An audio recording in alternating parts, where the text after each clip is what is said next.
Hi, Tanya. Thank you for the review. It means the world to me. I still have reservations about putting my work out there. It just still feels like getting naked, like someone is undressing me. They can see my innermost thoughts, and yeah, I still have a long way to go. So step one was was starting a blog where I could like write random stuff, and I think I did okay for my first year. I think there are like about 7 or 8 different blogs out there. My favorite, not my favorite, but the one I feel comfortable with sharing with people is the one I just shared with you now, like lessons on the Economist. That is something I could put on YouTube, but everything else feels too intimate. And also because I write with no structure. What I mean is, okay, maybe saying that I write without structure is too ambiguous. Maybe I could say that, okay, writing for me is an outlet. So I would be feeling a certain way about something, and then I just put pen to paper. So I have no idea where I'm going with what I'm writing. You will sometimes in my other articles see that I start somewhere and I end somewhere else, and then I try so hard to relate or to generate a new ending that will somehow blend in with the beginning. Yeah. So that's how most of my writing, 100% goes. Even this one, Lessons from Economist, it started somewhere else, it ended somewhere else. So that's why I'm not so keen on putting my work out there. I also have written books. I wrote, all of them are fiction, unfortunately. Yeah. And I have shared it with some people, with a friend. So you will know that it's not ChatGPT because of the how it's filled with grammatical errors and spelling errors and stuff like that. But yeah, I'm still on a journey. I think if I were to become an established writer, I'd be a ghostwriter. I'm just not comfortable with people knowing me like that. Like, yo, that's why I'd rather be your manager than be the poet. Let me live my life through you. Yeah, but thank you so much for the review. It means the world to me. Yeah, it just inspired me to get back to writing. I've been on a long break. Hello, reader. Welcome back to Misfit Manifesto. Today we're going to talk about something close to my heart, and as you read further, you'll soon find out why. This was difficult to write, because I'm slowly realising that grief isn't something we heal from, but rather something we learn to live with. So, here's a trigger warning to those, like me, who may still be learning to carry their grief. But let's start on a lighter note. Let me tell you about the 2 most chaotic cats to ever exist: Enough and Economist. Now, before you ask, do not ask about the names. Just trust that, at the time, those names had deep, philosophical, life-altering significance to my best friend and I. Enough was a white, blue-eyed gentleman with the most artistic black markings on his fur, basically a feline masterpiece. He was affectionate, the type of cat that believed in quality time. He would follow you everywhere. The kitchen, the bathroom, the shower, yes, I mean it, all while purring like a little engine. If you dared to ignore him, he'd wrap himself around your ankle like a needy ex. And if you ever let him outside, he'd always bring back gifts to show his appreciation. Dead birds, grasshoppers, or whatever unfortunate creature crossed his path. Romantic, right? And then there was Economist. Economist was the grumpy landlord of the house. A brown-striped, black-eyed ball of judgment and resentment. He acted like we were trespassing in our own home. Affection? He didn't know her. Every morning at sunrise, he was at my door, scratching like he had somewhere important to be. Where? No one knows. The second you let him out, he was gone, sometimes for days. I'm talking full-on, I have a secret second family cheating husband behaviour.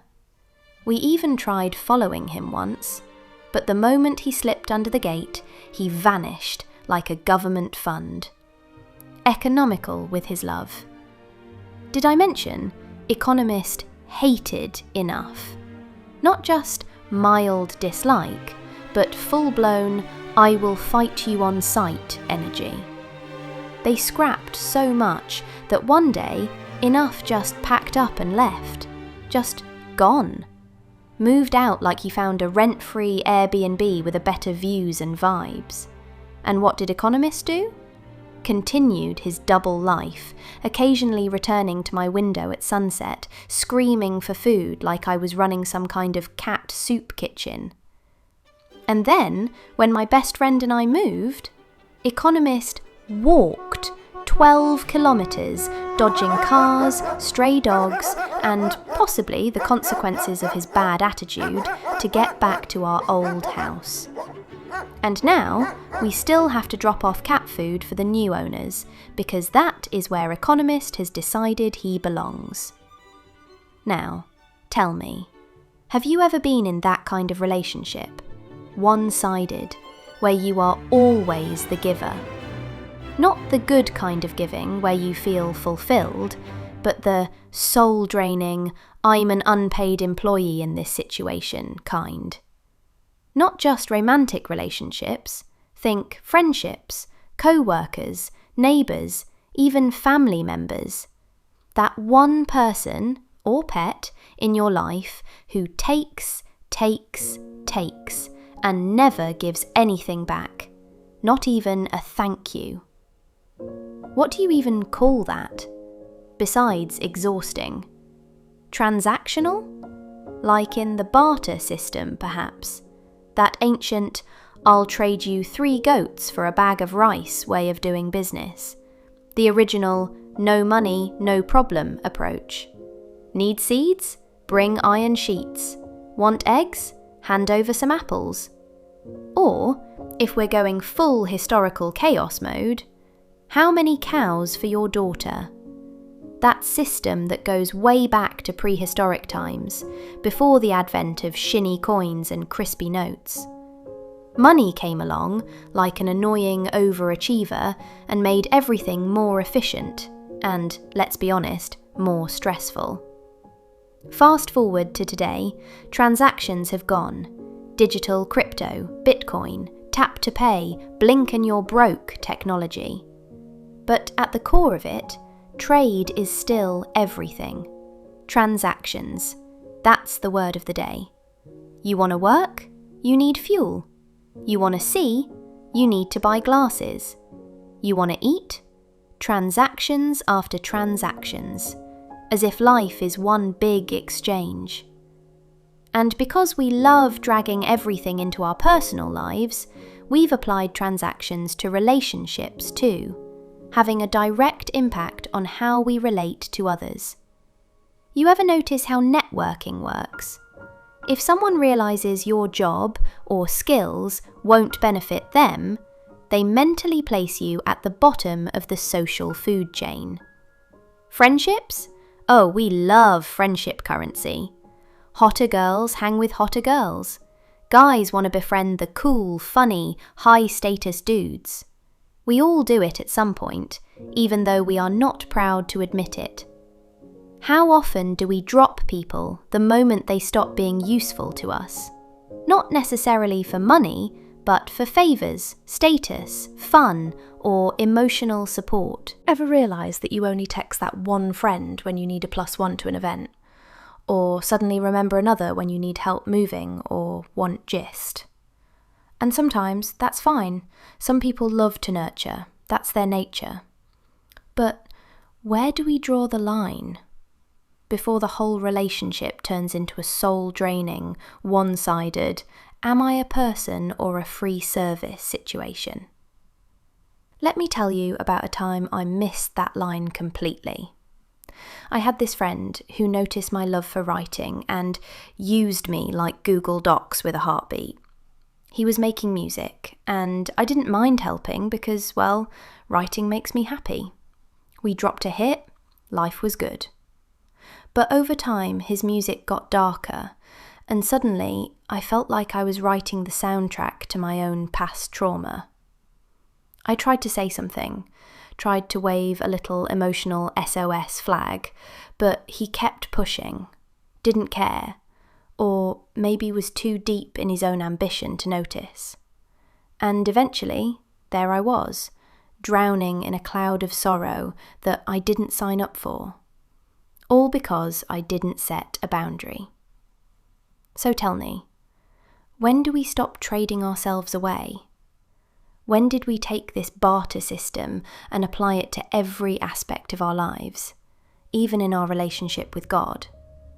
I realised my relationship with God was transactional when my brother was shot, and I found myself consumed with anger toward him. My brother was a lover, not a fighter, the kind of person who carried warmth in his presence and kindness in his hands.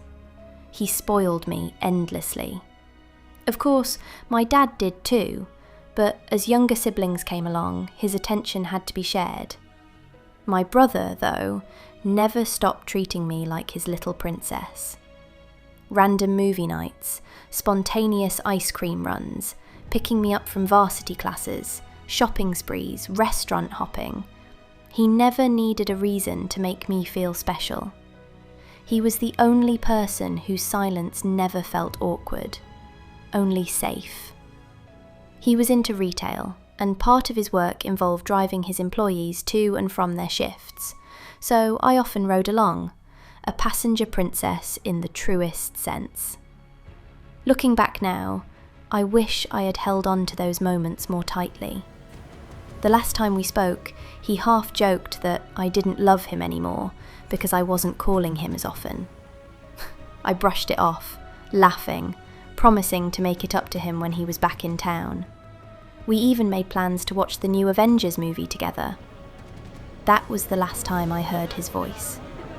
That night, he went to a club. There was a fight. He tried to break it up, and they shot him. When the news reached me, my entire world collapsed. My heart shattered into a million jagged pieces, and I could feel them cutting into me from the inside. My breath caught in my throat. The air itself felt too thick to inhale. My hands trembled. My mind refused to make sense of the words being spoken to me. This wasn't real. This couldn't be real. I got angry with God. How could he allow this? How could he let them take my brother of all people?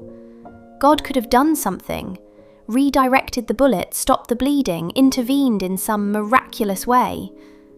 But he didn't. Instead, emergency services arrived to a pool of blood. I prayed for a mistake. I begged for a miracle. But the body viewing killed any last shred of hope I had left. This wasn't a bad dream. This was my life now. For the longest time, I couldn't pray. Not because I stopped believing in God. I could never doubt his existence. I have encountered him too many times in my life to entertain such a thought. But I couldn't bring myself to speak to him. Life without both God and my brother felt unbearable. So I did the only thing I could. I wrote letters to God. And eventually, one day, I found the strength to pray again. When I think back on how I treated God in my grief, I feel like a complete idiot. And to some extent, I realise, I was just like Economist the cat. I only went to God when I needed something. I scratched at his door when I was hungry for comfort, desperate for provision. And the moment I got what I needed, I wandered off, disappearing into my own world until the next crisis forced me back. When he tried to move me to a place of growth, where I could thrive beyond my pain, I ran. Familiarity felt safer than faith. Just like Economist, who travelled 12 kilometres, dodging highways and stray dogs, just to return to a house that was no longer his, I kept running back to what felt comfortable, even if it wasn't good for me. Does it sound familiar? Transactional, perhaps? Why was I only willing to serve God when peace like a river attendeth my soul? Why did I only love him when life was easy?